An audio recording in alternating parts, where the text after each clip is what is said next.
जुड़ रहे हैं, शेयर करते चलिए इसको, सेशन को जल्दी से।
चलो जी, स्टार्ट कर दिया जाए।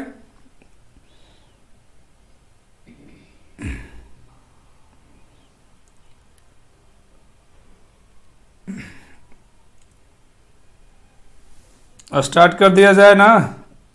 चलिए फिर धीरे धीरे सब जुड़ते रहेंगे, है ना।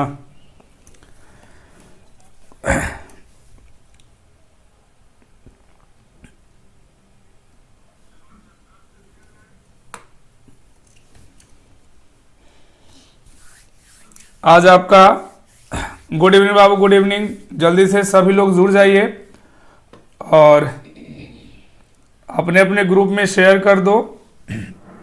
चलो तो स्टार्ट किया जाए, टाइम हो गया है। जो भी जुड़ना होगा जुड़ेगा। चलो सभी बच्चे जो भी जुड़ गए हैं एक बार सेशन को शेयर कर दीजिए, लाइक कर दीजिए और चलो स्टार्ट किया जाता है ना। ये आपका फर्स्ट क्वेश्चन है, बाकी बच्चे धीरे धीरे जुड़ जाएंगे। चलो ध्यान से क्वेश्चन को पढ़िए और जवाब देना है क्या होना चाहिए। चलो जी, तो देखते हैं, ध्यान दीजिएगा। पहला यहाँ पे बात समझिएगा, कह रहा है कि आवर सक्सेस और our failure largely depend upon our actions, है ना। ये जितने भी जो सफलताएं असफलता जो हमारे लाइफ में आती है, ठीक है, ये डिपेंड करता है आपके एक्शन पर, है ना। क्या आप एक्शन लेते हो। बहुत सारे बच्चे होते हैं, बहुत सारे ऐसे लोग होते हैं जो सोच तो लेते हैं कि मुझे ये करना है, लेकिन वो एक्शन लेते ही नहीं है। और जब तक आप एक्शन नहीं लोगे तो उसका रिजल्ट कभी भी सक्सेस वाला आ ही नहीं सकता है। आपको एक्शन लेना होगा। तो यहाँ पे जब इसका जवाब दिया जाए तो क्या होना चाहिए, तो याद रखना है कि जब दो सिंगुलर सब्जेक्ट और से जुड़े होते हैं, है ना। अगर मान लिया जाए कि हमने आपसे कह दिया कि राम एंड, है ना, मोहन, ध्यान दीजिएगा, तो आपसे कोई पूछे कि इज होगा या आर होगा। अब यहाँ पे लिखा हुआ है ऑनेस्ट, तो जब दो सिंगुलर सब्जेक्ट एंड से जुड़े होते हैं तब इसको प्लुरल माना जाता है और आने वाला वर्ब क्या होता है, प्लुरल होता है। तो आर होगा, इज नहीं होगा। गुड इवनिंग बाबू, सभी लोग जुड़ जाइए जल्दी से, सेशन को शेयर कर दो अपने अपने ग्रुप में।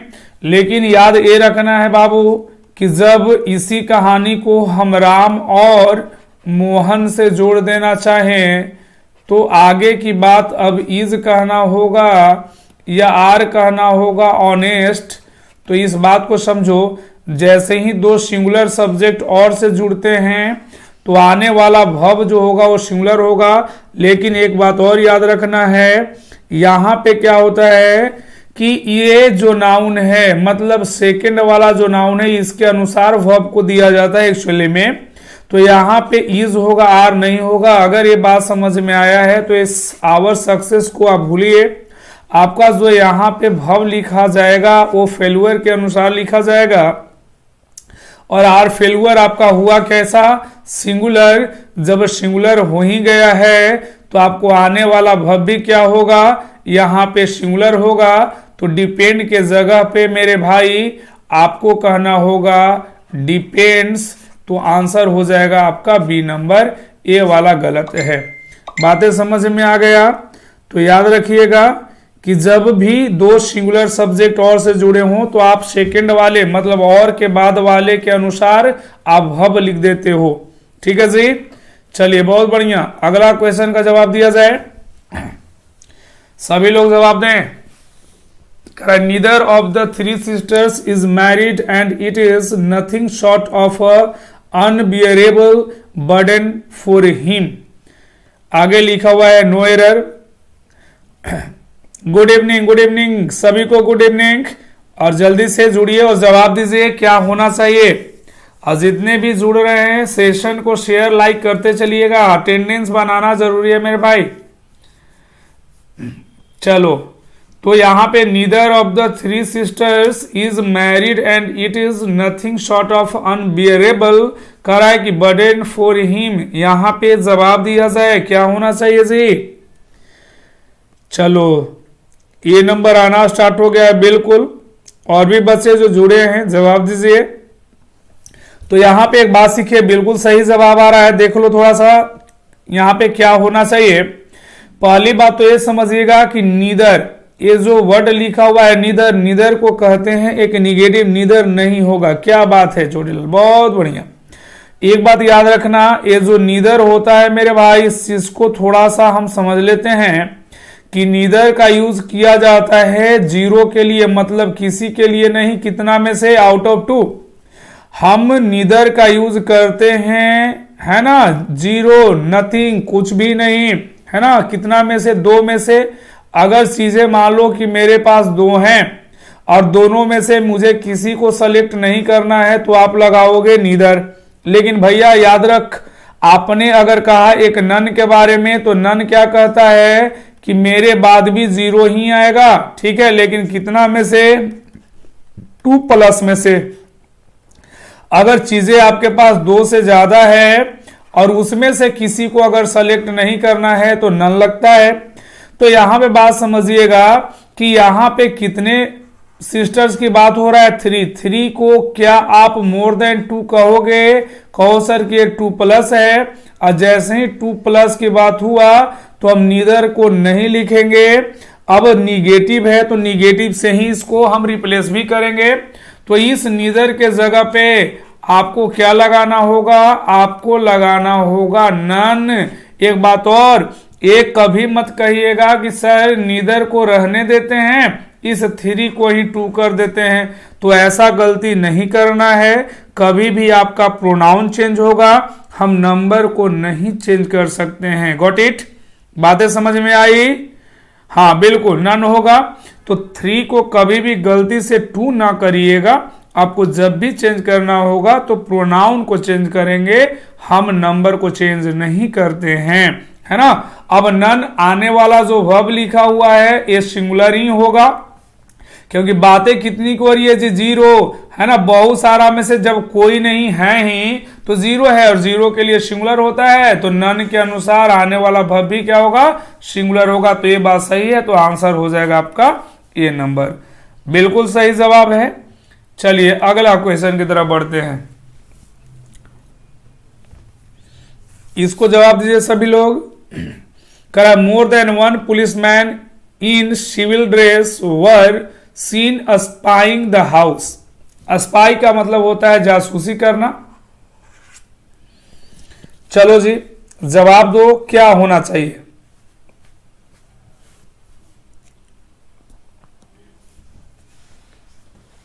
जवाब दीजिए क्या होना चाहिए?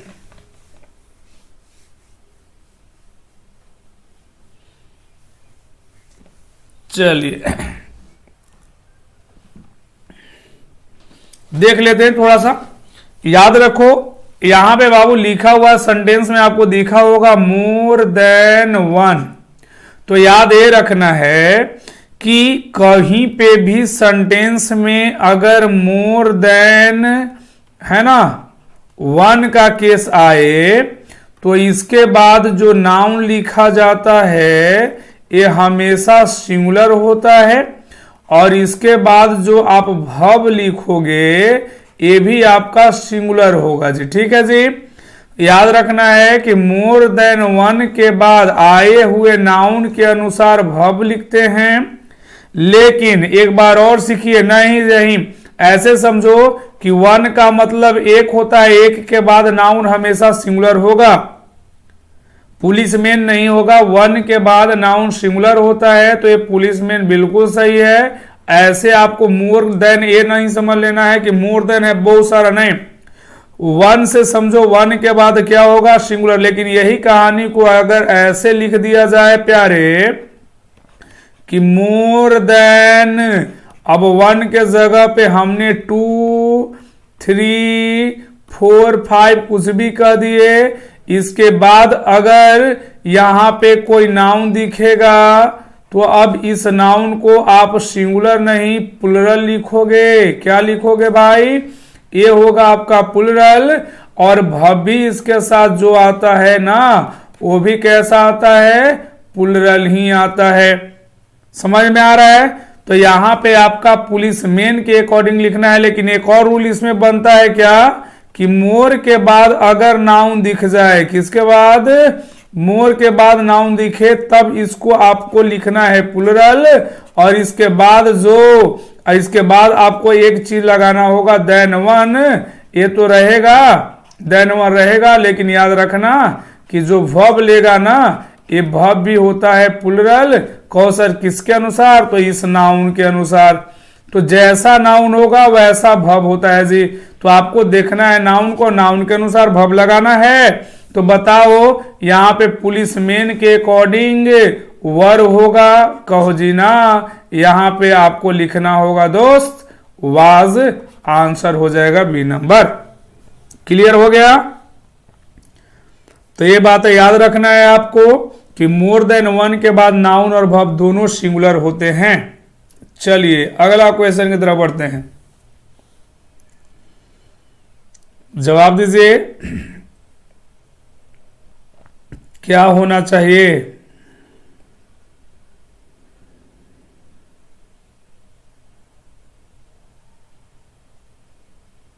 देखो यहां पे बात को समझो थोड़ा सा। कह रहा है कि a number of books in the library seems to have gone outdated, so we need to replace them with updated ones. है ना, आउटडेट हो चुका है ना, ये अब अपडेट वाला हमें चाहिए। तो यहां पे अ नंबर ऑफ बुक्स, पहली बात तो ये समझ लेना है मेरे दोस्त कि कहीं पे आपको दिख जाता है अ नंबर ऑफ, क्या दिखेगा? अ नंबर ऑफ। तो अ नंबर ऑफ के बाद ये जो नाउन होता है इसको लिखा जाता है हमेशा प्लुरल। इसके बाद जो वर्ब लिखोगे ये वर्ब भी लिखा जाएगा आपका प्लुरल। दूसरा पॉइंट, अगर कहीं पे अ नंबर के जगह पे आपको दिख जाए द नंबर के बाद ऑफ लगता है, के बाद आपका नाउन रहेगा।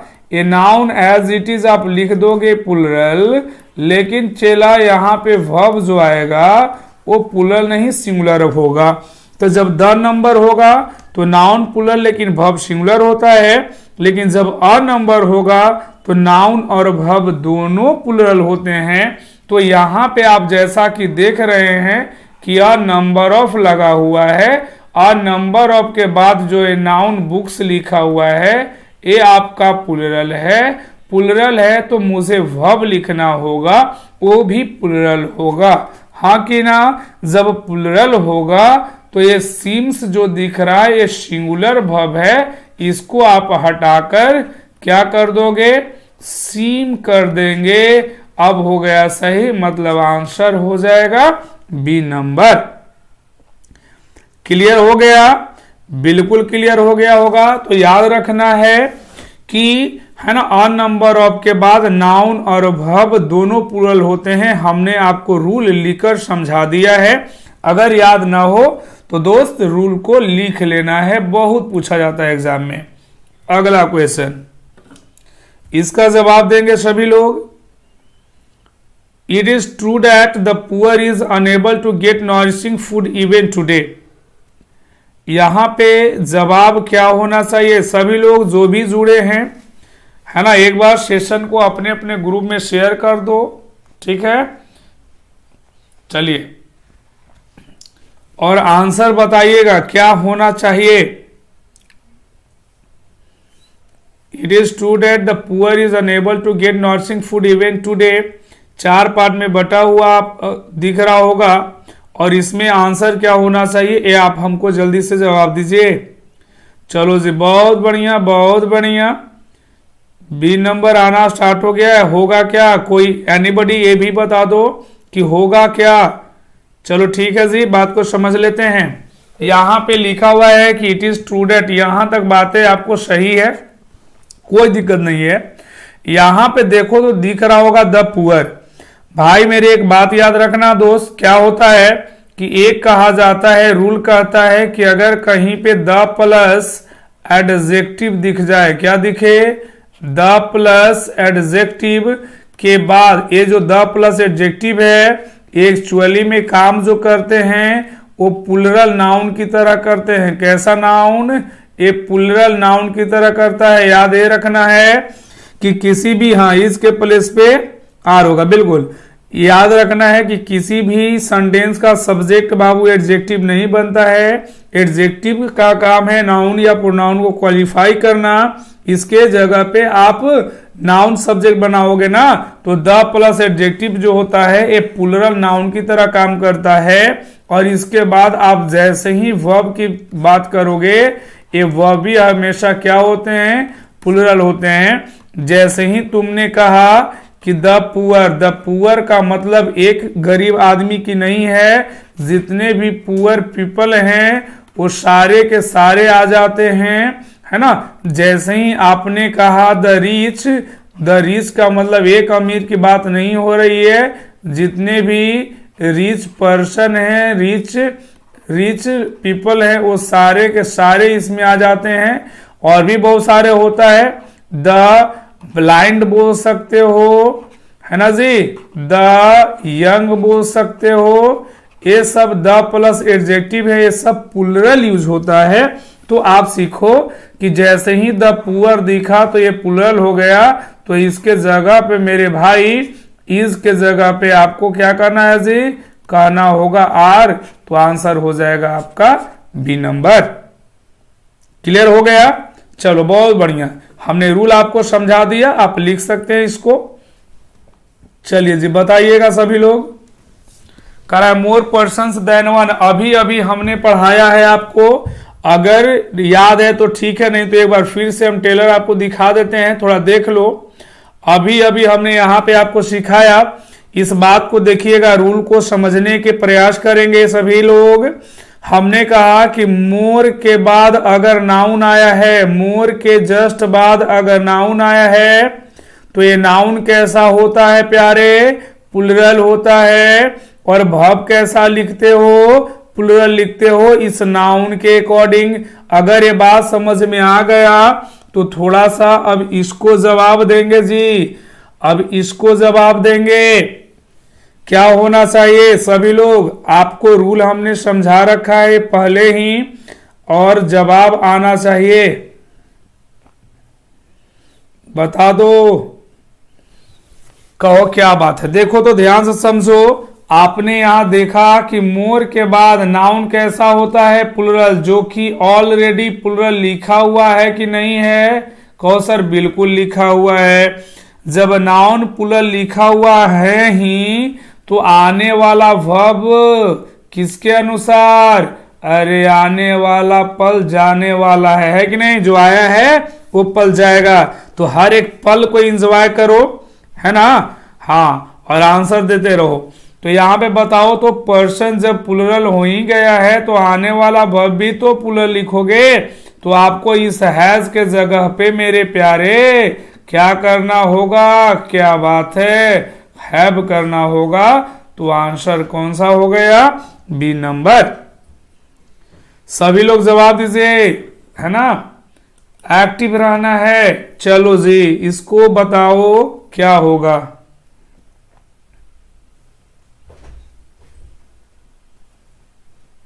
करा the best thing about your father is that he is always taking life with a positive attitude.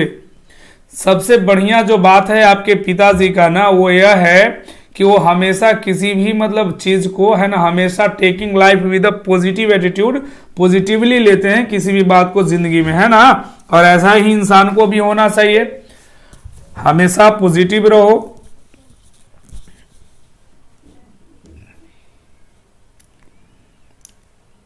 और जवाब दीजिए सभी लोग। किन्हीं का जवाब अभी तक नहीं आया है, सभी लोग सोचें और जवाब दो जी। तो एक बात सीखो, यहां पे बात को समझ लेना है कि लिखा हुआ है कि द बेस्ट थिंग, पहली बात यहां समझिए कि द बेस्ट जो थिंग अबाउट योर फादर लिखा हुआ इज, ये जो इज लिखा हुआ है वो किसके लिए लिखा हुआ है ना, बेस्ट थिंग के लिए। पहली बात, जब ये सिंगुलर है तो वर्ब यहां सिंगुलर ऑलरेडी है, इसमें कोई गड़बड़ी नहीं है। डेट ही इज, ही के अनुसार तो इज ही लगता है, लेकिन मामला गड़बड़ कौन किया भाई, ऑलवेज। याद रखना, ये जो ऑलवेज होता है, बहुत सारे ऐसे एडवर्ब होते हैं, है ना। हमने फिर से एक बार लिखने की कोशिश की, कहीं पे दिख जाए बाबू ऑलवेज, कहीं पे दिख जाए रेयरली, ये सब को एडवर्ब ऑफ फ्रीक्वेंसी कहते हैं। रेयरली हो गया आपका, हार्डली हो गया आपका, सेल्डम हो गया, है ना, नेवर हो गया, बहुत सारे ऐसे वर्ड्स हैं, एवरीडे हो गया, है ना। लिखना चाहें तो बहुत सारा लिख सकते हैं, एवरी मॉर्निंग हो गया। ये सब ऐसे एडवर्ब ऑफ फ्रीक्वेंसी होते हैं मेरे दोस्त, जो अपने साथ कौन सा टेंस लेता है, तो सिंपल प्रेजेंट लेता है। आई ऑलवेज, है ना, बोलते हैं वहां पे कि प्ले क्रिकेट, या आई ऑलवेज टीच इंग्लिश, इस तरह से सिंपल प्रेजेंट का यूज करना है। तो ही के साथ इज ऑलवेज टेकिंग के जगह पे इसको आप यहां से हटाओ और टेकिंग को भी यहां से हटाओ, और यहां पे लिखना होगा आपको टेक्स। क्या लिखेंगे, टेक्स। तो बनेगा आपका जो करेक्ट सेंटेंस होगा कि ही ऑलवेज टेक्स। बात समझ में आया कि नहीं आया, तो ये आंसर हो जाएगा आपका सी नंबर। तो ऑलवेज का यूज हम सिंपल प्रेजेंट में करेंगे। क्लियर है जी। चलो अगला क्वेश्चन, जवाब देंगे सभी लोग। लड़के बहुत जुड़ रहे हैं, कम आजकल लग रहा है कि अब हमें वीक में 1 या 2 ही दिन क्लास लेना चाहिए, है ना जी। ज्यादा लगता है कि सब पढ़ लिया, कहीं एग्जाम न निकल जाए, नहीं तो दिक्कत है फिर, है कि नहीं। हाँ, जिस तरह से बच्चे अभी दिखा रहे हैं अपना, लगता है कि सब थक गया है पढ़ते पढ़ते। देखते हैं, है ना, ज्यादा पढ़ाना भी सही नहीं है, क्योंकि टीचर का तो यही है पूरे यूट्यूब पे कि एक दिन आएगा लाइव लेकर, है ना, मैराथन खिला देगा, तो कभी ये कभी वो, है ना, एक सेशन देख लो सीजीएल पार है, बेटा मजाक चल रहा है क्या, है कि नहीं। तो ये चीज है, अगर रेगुलर पढ़ाया जा रहा है, प्रैक्टिस किया जा रहा है, तो बच्चों को पसंद नहीं आता है। चलो, तो 1-2 मंथ में लेकर चलाएगा सेशन, बस बाकी ऐप पे आ जाना है, सब यही कह के चला जाता है ना। चलिए कोई नहीं, चलो देखते हैं। अगर बच्चे रेगुलर नहीं रिस्पॉन्ड, है ना, एक्टिव नहीं रहेंगे, तो इसको भी 2 दिन कर देंगे या 3 दिन कर देंगे। पढ़ाने से वैसे कुछ फायदा है नहीं, जब बच्चे ही नहीं एक्टिव हैं तो क्या होगा, वुमेन होगा। चलो बहुत बढ़िया, बहुत बढ़िया। आइए बात को ये समझ लीजिए कि यहां पे जो लिखा हुआ है कह रहा है कि this is the only one of the women that hardly care for her beauty. तो यहां पे समझो करा this is the only one of के बाद आने वाला नाउन प्लुरल होता है, ये बात सबको पता होना चाहिए। वन ऑफ के बाद आने वाला नाउन प्लुरल होता है। यहां पे नाउन प्लुरल है जो कि बिल्कुल सही है। डैट को आप कहते हो रिलेटिव प्रोनाउन। क्या कहते हो? रिलेटिव प्रोनाउन के बाद जो भी वर्ब आता है वो अकॉर्डिंग टू एंटीसीडेंट आता है। किसके अनुसार आता है? एंटीसीडेंट के अनुसार। फॉर एग्जाम्पल हम आपको एक शेयर करना चाहते हैं, ध्यान दीजिएगा, मजा आएगा। अगर मान लो कि हमने कह दिया कि रवि, क्या कहा?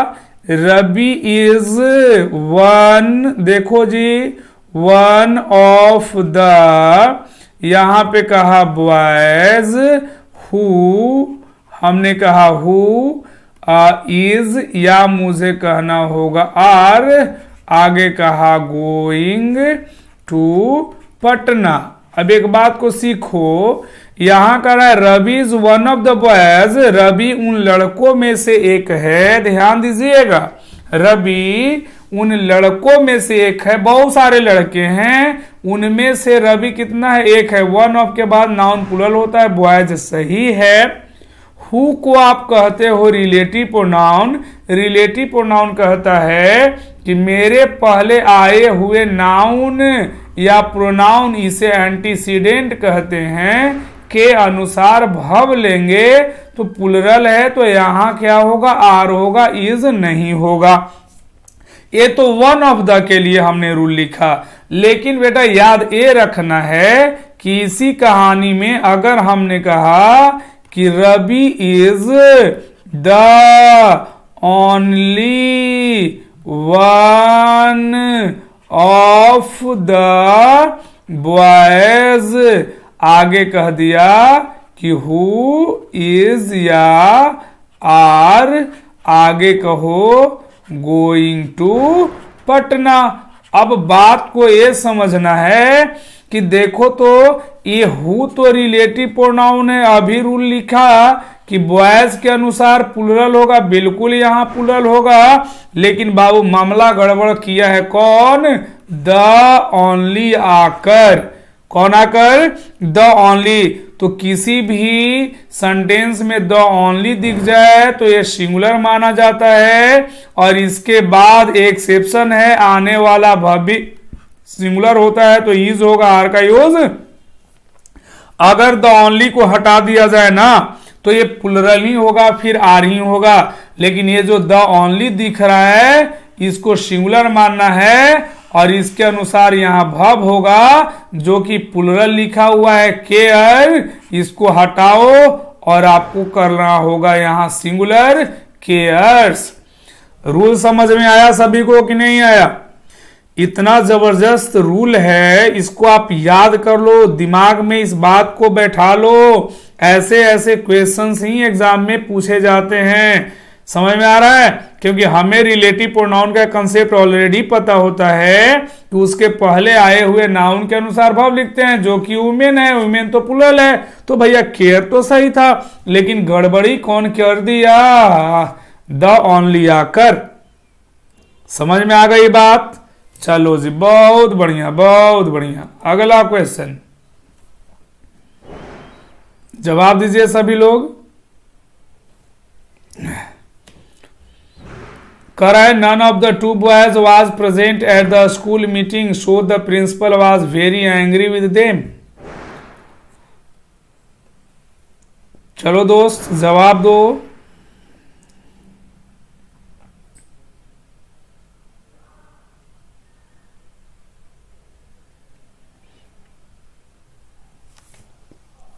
चलिए जवाब दीजिए। चलो जी, बहुत बढ़िया। आओ देख लेते हैं, थोड़ा समझिएगा। यहां पे लिखा क्या है कि none of the two boys, none of the two boys. अब अभी अभी हमने आपको एक बात बताया कि ये जो नन होता है इसका यूज आप कितने के लिए करते हो जी? 0 के लिए। कितना में से? मोर देन 2 में से। कितना में से? 2 प्लस में से। जब चीजें हमारे पास 2 से अधिक है उसमें से किसी को नहीं लेना है तो नन होता है। लेकिन भाई मेरे यहाँ पे तो हमें 2 ही दिखा, तो 2 के लिए अभी अभी हमने एक रूल पढ़ाया कि होता है नीदर, जिसका यूज हम 0 आउट ऑफ 2 के लिए करते हैं। चीजें 2 होगा, इसमें से किसी को नहीं लेना होगा तो आप नीदर लगाते हो। समझ में आया कि नहीं आया? तो जब बातें यहाँ पे 2 ही लड़के की हो रही है तो इस नन के जगह पे आपको कहना होगा नीदर। क्या कहोगे? नीदर। तो आंसर हो जाएगा ए नंबर। क्लियर हो गया कि नहीं हो गया? बिल्कुल हो गया। चलो अगला क्वेश्चन की तरफ बढ़ जाइए और जल्दी से बताइए।